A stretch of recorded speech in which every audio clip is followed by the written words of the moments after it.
সতী মায়ের দোষ ভেবে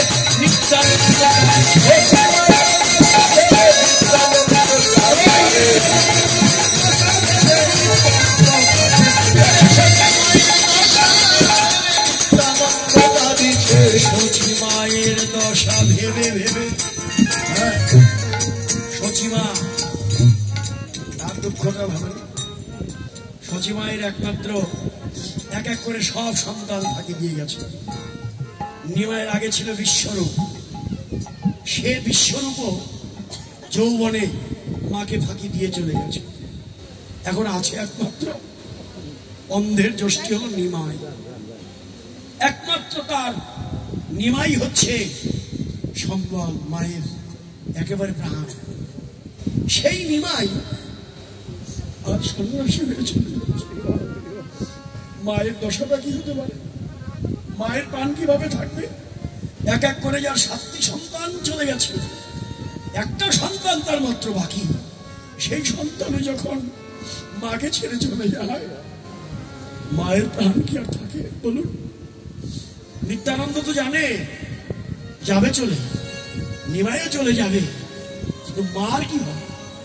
সচি মায়ের কি হবে? সেই সচি মা তো শুধু পাগল হয়ে ডাকে। উত্তরা গোষ্ঠী ডেকেছে, ঘরে আয় ঘরে আয় ঘরে আয় ঘরে আয় ঘরে আয় ঘরে আয় ঘরে আয়। একটু না দেখে সন্ধ্যা হয়ে যায়, তাই মার স্থির হয়ে থাকতে পারে না। সকালে গেছে, এখনো এলো না। ওই মা কাঁদে আর ডাকে, নিমাই রে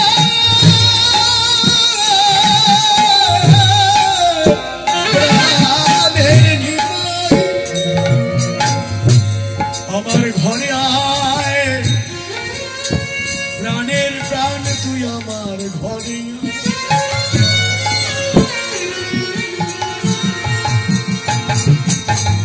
আমার কৃষ্ণ বলা, কৃষ্ণ বলা সুগ পাখিটি নিমাই রে ঘরে আয়, অভাগিনী মায়ে বলে ফিরে ফিরে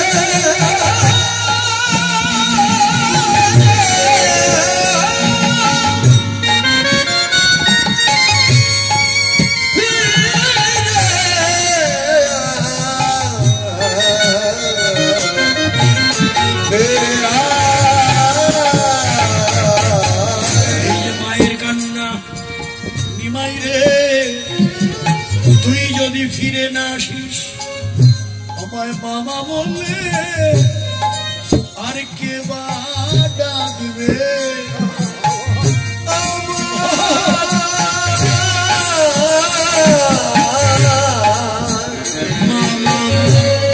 আমায় মামা বলে কে ডাকিবে?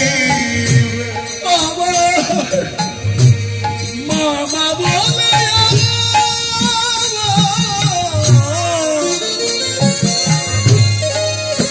কে ডাকিবে?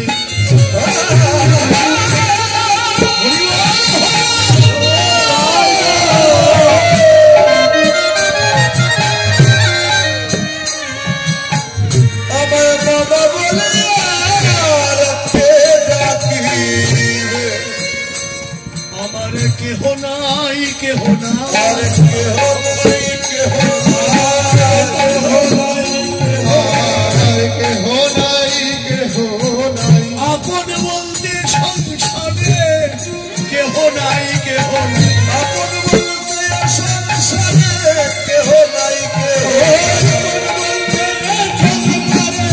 কেহ নাই কেহ আপন বলতে সংসারে কেহ নাই কেহ নাই।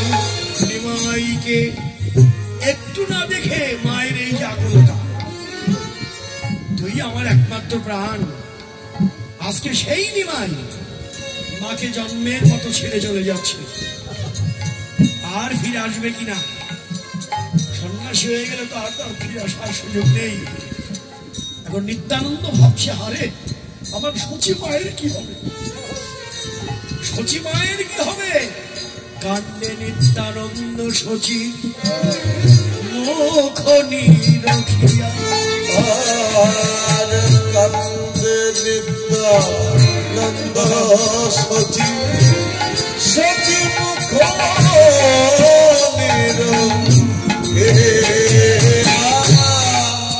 দেখেন সবার কথাই কিছু কিছু বলা হলো, কিন্তু একজনের কথা বলা হলো না রে ভাই।